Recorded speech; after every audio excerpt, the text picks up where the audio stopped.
In part 1 video on the limit state of collapse for shear, we learned about nominal shear stress provision as per IS code recommendation. Also, we had seen the type of shear reinforcement that can be provided in the beam.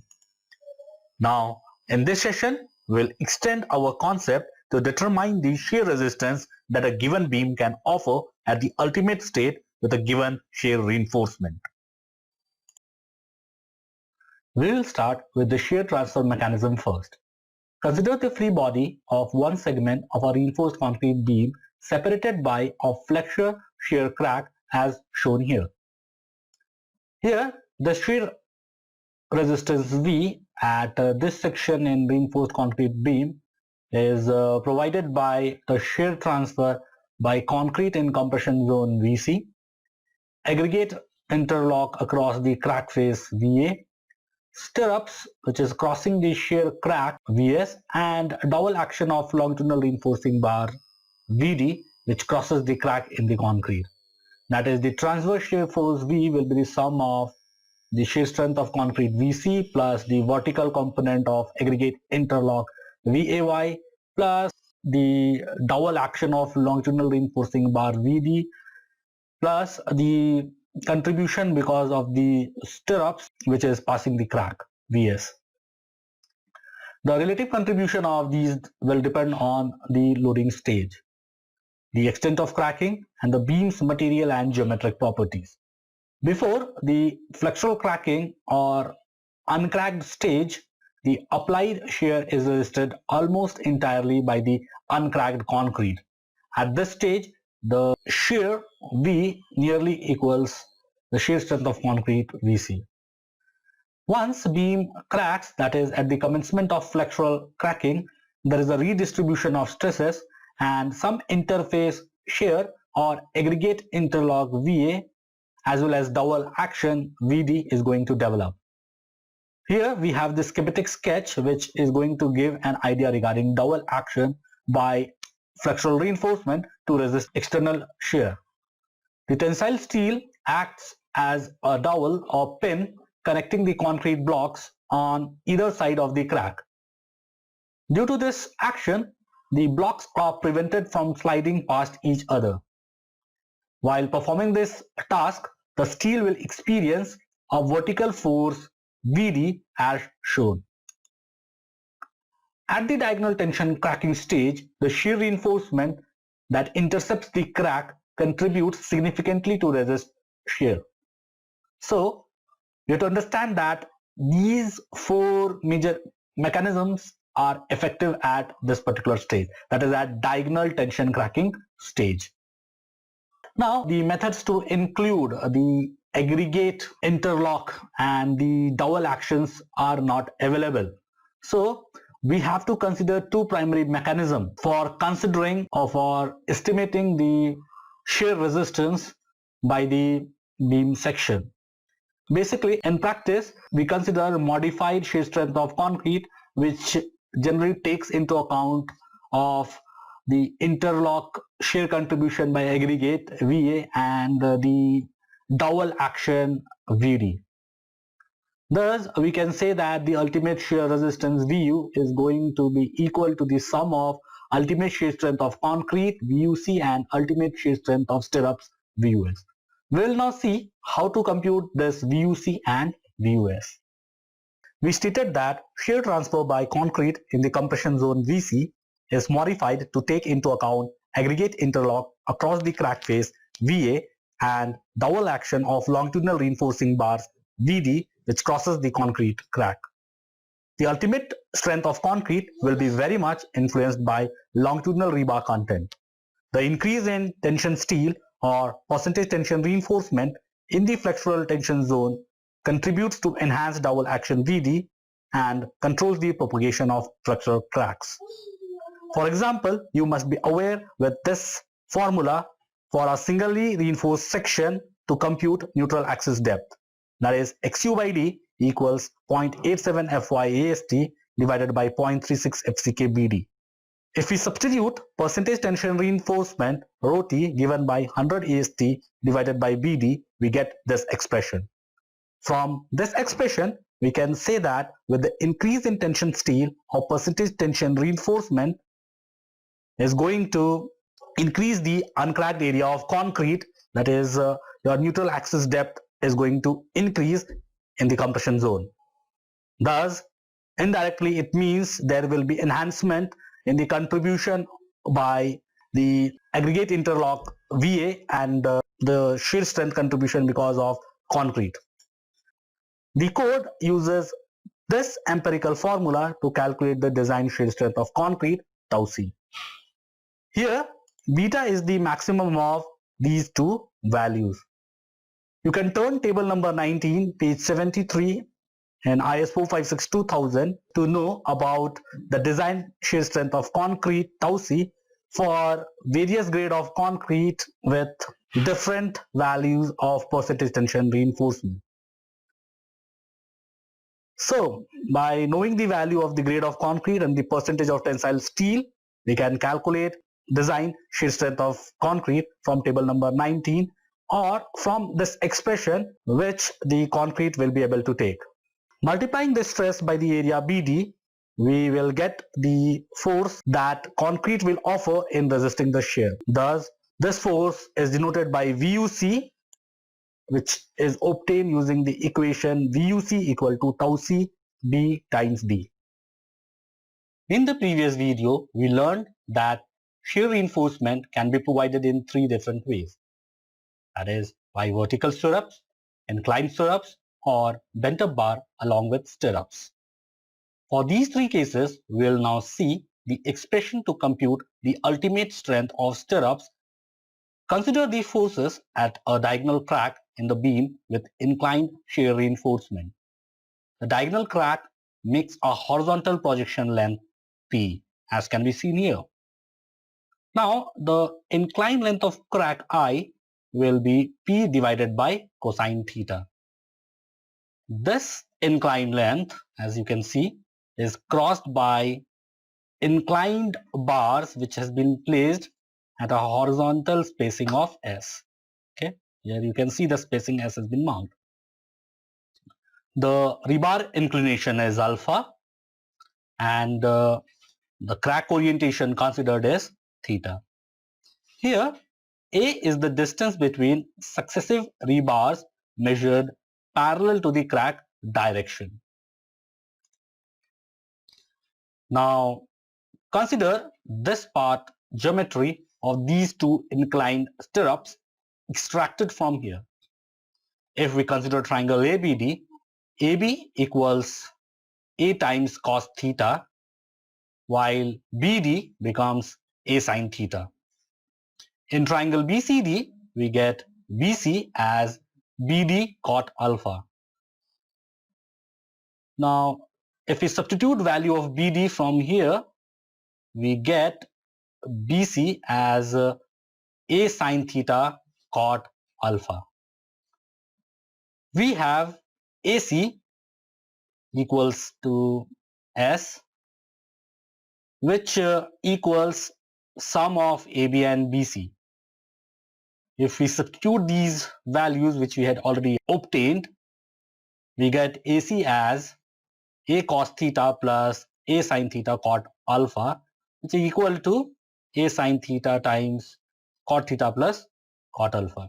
If we simplify this, we get A equal to S divided by sin theta into cot theta plus cot alpha. Let us consider N to be the number of bars which is crossing the crack. So, what will be N? It will be equal to the crack length I divided by this spacing A between bar, that is N equal to I by A. If we substitute the value of A and simplify this, we'll get this value for N. Now, if we consider shear reinforcement to yield, what will be the shear resistance of the inclined bar in vertical direction? It will be number of bars crossing the crack times design strength of steel, which is 0.87 Fy, You have to multiply this with area of stirrups into sine alpha. If we substitute the value of n, we'll get this expression, and if we consider inclination of crack as 45 degree, we get ultimate shear strength equation of inclined stirrups. This ultimate strength of shear reinforcement formula is also recommended by IS 456-2000 in clause number 40.4b, which you will find in page number 73 for inclined stirrups. If we take the angle of inclination of stirrups alpha as 90 degree, we'll get vertical stirrups. So replacing AS with ASV and SSSV, here this V is going to mean vertical. So we'll get ultimate strength of vertical shear reinforcement formula as given here. The same formula is also recommended by IS 456-2000 in clause number 40.4a, which you can get in page number 73 for vertical stirrups.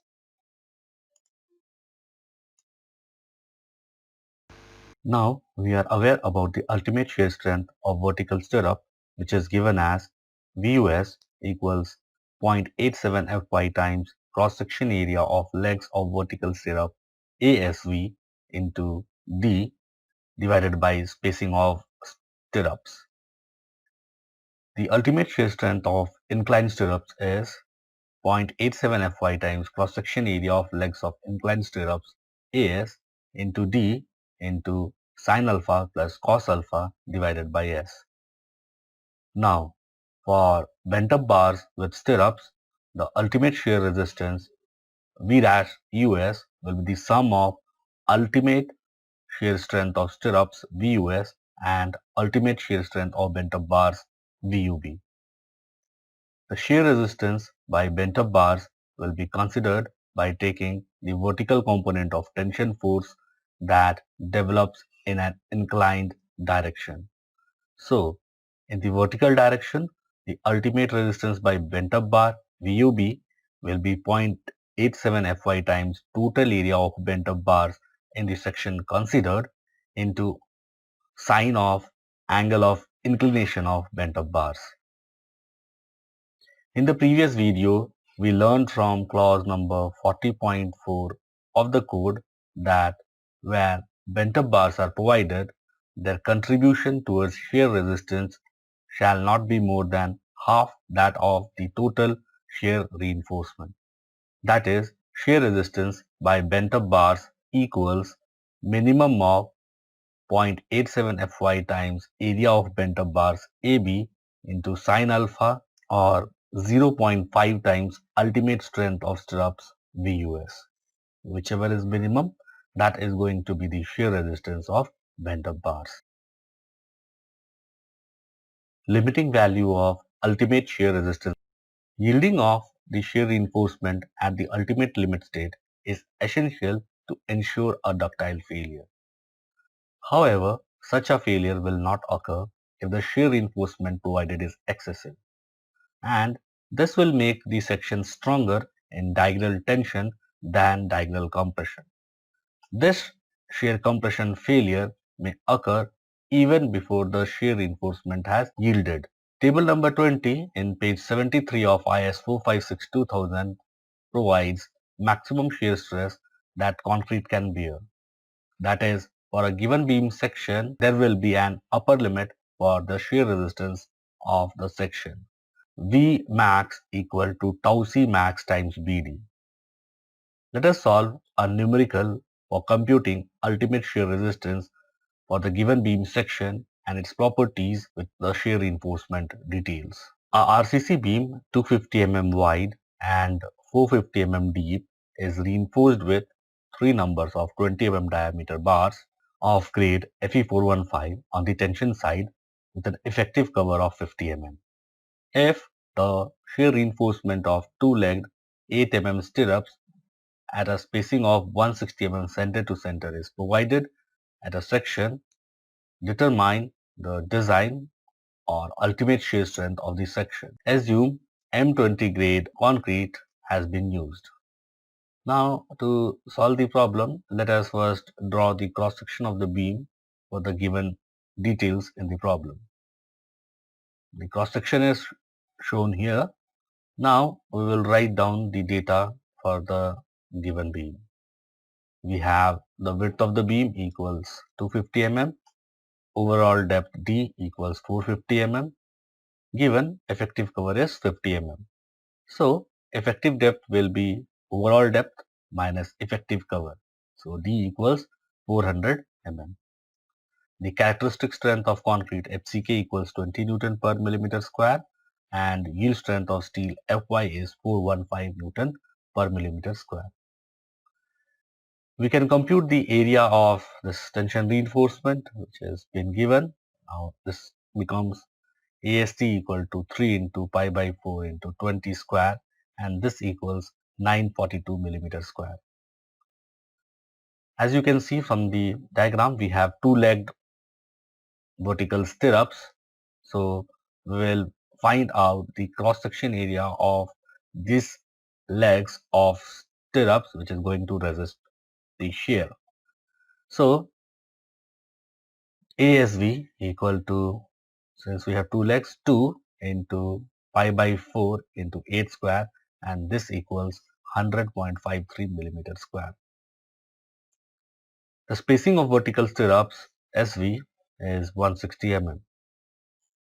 Now we know that the ultimate shear resistance VU for the given beam section will be VUC plus VUS.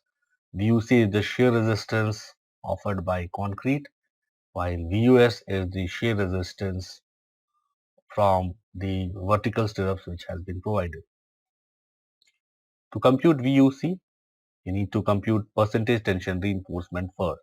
So rho T equals 100 AST by BD and this equals 0.942. To get the value of shear strength of the concrete tau C, we have to refer table number 19 in page 73 of IS 456-2000. This 0.942 lies between 0.75 and 1 and the value of tau C for M20 grade corresponding to these are 0.56 and 0.62 Newton per millimeter square. We have to do linear interpolation to get the value of tau C for percentage tension reinforcement value of 0.942. After doing linear interpolation, we get tau C as 0.61 Newton per millimeter square. So now we can get the value of Vc, which is tau C times Bd, and we get this as 61 kilonewton.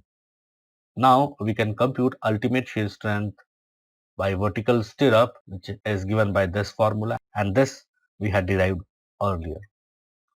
Now we can substitute the known values here in this equation to get VUS, that is the shear strength that is the ultimate shear strength of stirrups, and this comes as 90.742 kilonewton.